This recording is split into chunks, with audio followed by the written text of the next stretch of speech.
Falo também sobre o Vasco, as últimas do mercado e muito mais. Fala aí pessoal, sou Jorge Nicola, bem-vindos a mais um vídeo do canal. Sempre bom ter vocês por aqui, sem perder tempo, só pedir para deixar like, se inscrever no canal. Bora falar agora sobre o Vasco da Gama, mas especificamente sobre Matheus Cocão. O volante terá direito a um reajuste salarial, até porque seu vencimento está entre os menores do elenco do Vasco. E olha que ele tem sido muito mais titular do que reserva, só R$50 mil por mês. Em outros tempos, Matheus Cocão era olhado com desconfiança pelo torcedor cruzmaltino. Tenho sentido nas redes sociais e também no programa do Nicola que a situação mudou radicalmente e o jogador passou a ser olhado como um protagonista, como alguém importante, como um carregador de piano no meio-campo do Vasco. Só para completar, atleta que recebeu algumas sondagens nos últimos dias. Vasco afirma que só o negociará a partir de R$26 milhões. A ideia antes é renovar o contrato para ter direito a cifras melhores. Só para completar o noticiário do Vasco, Zé Gabriel e De Luca seguem à disposição do mercado, não fazem parte dos planos da diretoria nem da comissão técnica e o Vasco também anunciou nas últimas horas Lucas Freitas como reforço e Tietê, que já havia sido anunciado, agora apresentado também. O DG Souza, alguma novidade do Vasco? Paê e Coutinho devem atuar juntos. DG, o Carille chegou a testar o Paê um pouco mais avançado como um falso 9. Seria uma alternativa para que o Paê e o Coutinho pudessem jogar juntos. Eu acho que vale essa experiência, pelo menos testar, né? Porque abrir mão de desses dois craques, especialmente num elenco que não tem tanto recurso, soa muito mal, né? O Adalberto Barbosa perguntando sobre o Marinakis no Vasco. Ontem surgiu a notícia de que o Conselho Deliberativo do São Paulo via com preocupação, tentaria reprovar a negociação com o Marinakis, tá? O que eu posso contar para vocês é que a partir dessa notícia o pessoal da Grécia ligou. E aí? O que tem de verdade nessa história? Tem algum risco? E o pessoal do São Paulo disse, não, fiquem tranquilos, o Conselho Deliberativo do São Paulo é muito alinhado ao presidente Júlio Casares, e essa é uma verdade de fato, né? Contar sobre as últimas do Cruzmaltino, renovação de contrato do Matheus Cocão está em andamento, o cara ganha R$50 mil por mês, chegou com uma enorme aposta, muita desconfiança quando ele é comprado do Náutico, mas aos pouquinhos ele conseguiu reverter essa situação e pelo que eu percebo de vocês, passou a ser um jogador de confiança, com aquele carregador de piano, né? Até por isso o Vasco trabalha para a renovação de contrato dele, assim como trabalha na renovação de contrato do Payet e do Verratti, mas com contextos diferentes, né? Do Payet com redução salarial, ele é o jogador mais bem pago do elenco do Vasco, do Verratti com aumento salarial. O Vinícius Gomes, estava estranhando a ausência do Vinícius na live de hoje. Boa noite, Nicola. Você pode me cobrar para não dizer depois que é moda. Vasco será campeão da Sula desse ano. Forte abraços.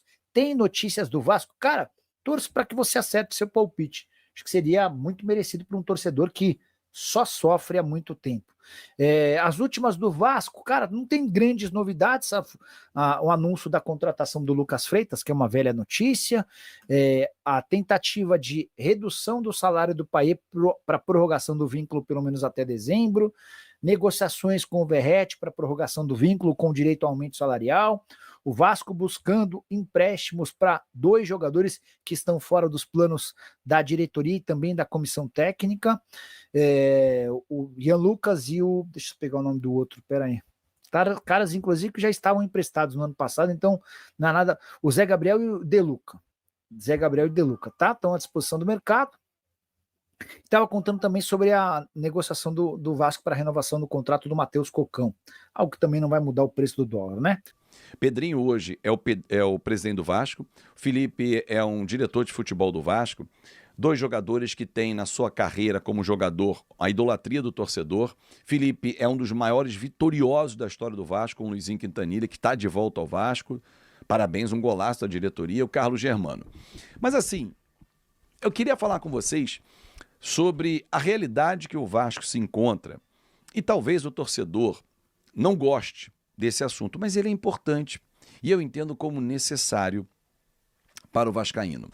Porque muita gente fala assim, pô, o Botafogo está comprando, o Fluminense está comprando, o Flamengo está comprando, trouxe agora um atacante, o Botafogo está mirando um atacante, está na MLS, pô, o Fluminense trouxe o Canobi e tal. Gente, vamos lá. Realidades totalmente diferentes. Por mais que algumas realidades não são tão realidades assim, porque a conta chega. E principalmente se você não bate campeão.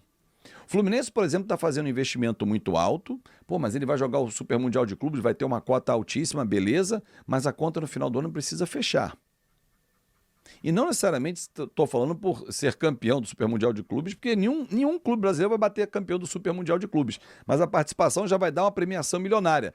Mas e as outras competições? Se esses times não ganharem nenhuma competição, amigo, a conta fica altíssima para fechar no fim do ano. E esse é um problema grave que os clubes enfrentam.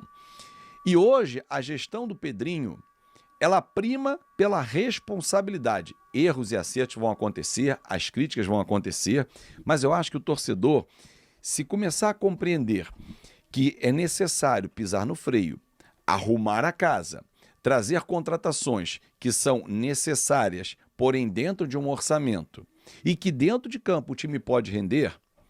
Você concorda comigo que esse time atual, hoje, 2025, 14 de janeiro de 2025, ele é mais forte do que o do ano passado, que já era mais forte do que 2023, que era mais forte que 2022?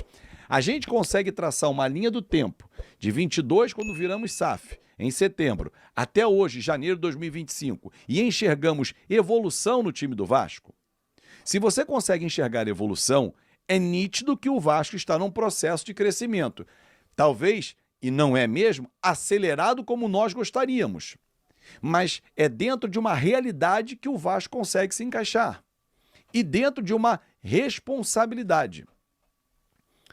Pedrinho e o Felipe, e eu estou colocando nessas duas personas esse meu comentário, eles poderiam fazer o seguinte, que todo mundo sempre faz, ou que outros clubes fazem. Sai contratando, pagar 2 milhões, 3 de salário, ou depois, que vai acontecer, não pagar, explodir a folha, aumentar a dívida e depois, meter o pé.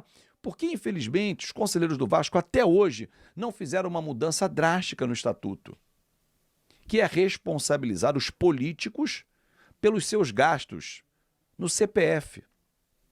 Mesmo sem ter essa responsabilidade no estatuto, o Pedrinho, ciente que ele também está no comando de uma SAF, que tem uma lei diferente, ele responde pelo CPF dele, ele está sendo responsável nos gastos e freando. Óbvio que se você falar qual é o jogador ideal que você quer no Vasco, você vai citar aqui 5.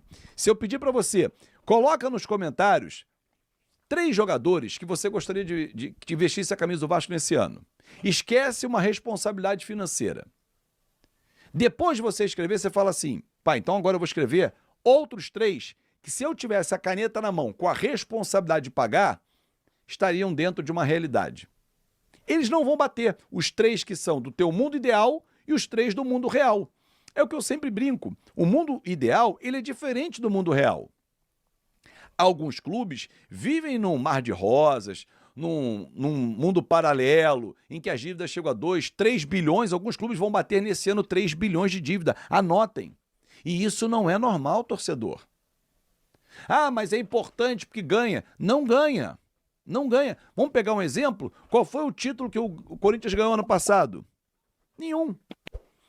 Mas ele vai jogar... Meu amigo, não ganhou nenhum título. E a conta chega a mais de 2 bilhões.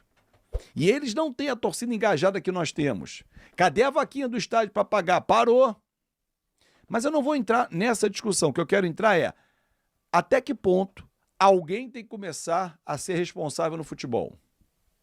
O Mano Menezes, do Fluminense, disse no outro dia, numa entrevista à TNT, que o futebol está numa bolha. O Pedrinho também já alertou para isso. Quando eu perguntei, futebol está caro? Naquela entrevista que eu fiz com ele, ele falou, está muito caro e está me assustando. Os números assustam. O Atlético Paranaense pediu 8 milhões de dólares pelo Canóbio. Como é que o Vasco poderia contratar hoje o Canóbio? Não tinha condição. Então, assim, torcedor, nesse momento, pés no chão, dentro de uma realidade. Léo Jardim, Paulo Henrique, João Vitor, Maurício Lemos, Piton, Jair ou Hugo Moura, Tietê, Paulinho, Coutinho, Paê e Verrete, Alex Teixeira e Verrete, quando se recuperar, Adson e Verrete. É um time ruim? Não dá para começar a temporada? Não dá para iniciar o ano? Para ir até o meio do ano, talvez? E aí no banco você ter opções. O Moura ou o Jair, os 2 zagueiros que foram contratados, o Lucas Freitas e o Lucas Oliveira, o Puma, o Daniel Fusato, goleiro, Vamos bater um time reserva aqui rápido? Daniel Fusato, Puma, Lucas Oliveira, Lucas Freitas e Vitor Luiz. Botar o Hugo Moura no banco, Hugo Moura, Cocão ou Esforça. Vai começar a sobrar. Ou Souza, Maxime Domingues, Jean David, Ryan. Será que a gente não tem opções? Paiê se sobrar do time ou Alex Teixeira? Não tá ruim, torcedor. Não há uma evolução ano a ano. Óbvio que não há evolução que nós gostaríamos da forma acelerada e que nós poderíamos ter feito quando teve recurso, porque teve recurso, só que foi mal empregado. Ou você acha que salários como tem hoje Serginho, Zé Gabriel, como tinha o Rojas, eram salários que o Vasco poderia pagar? Só esses três que eu citei aqui, o Galdames, somar os salários de quem já foi embora e quem está no elenco, ultrapassa 1,5 milhão. Os 4 dão um Paiê ou um Felipe Coutinho? É para pensar. Um grande abraço, obrigado pela sua companhia. Não esquece, se inscreve, dá aquela moral. Então, torcedor vascaíno, quero que você comente aí sobre a renovação, né, de Matheus Carvalho, o Matheus Cocão renovando com o Vasco, ganhando uma boa valorização salarial. É o jogador que tinha sido, né, procurado aí, alguns clubes interessados na contratação do jogador. O Vasco já disse que só vende por 26 milhões. É uma valorização gigantesca do Matheus Carvalho no Vasco. Um jogador que alternou muitas das vezes aí a titularidade na equipe, mas sempre quando jogou muito bem. Foi muito importante aí no meio-campo do Vasco. E acredito que com o Fábio Carille nessa temporada ele pode crescer muito mais e ser muito importante para o Vasco na temporada. Sobre aí a pergunta, né, de Paiê e Coutinho atuando juntos nessa temporada, acredito que o Carille pode aí tirar bom proveito dos dois como titulares e agregaria muito aí uma evolução muito forte no Vasco da Gama. E eu quero a sua opinião nos comentários. Não esquece de deixar o like no vídeo, se inscrever no canal, ativar o sininho de notificações, que é muito importante para você, torcedor vascaíno, ficar sempre antenado de tudo que acontece no Vascão da Gama.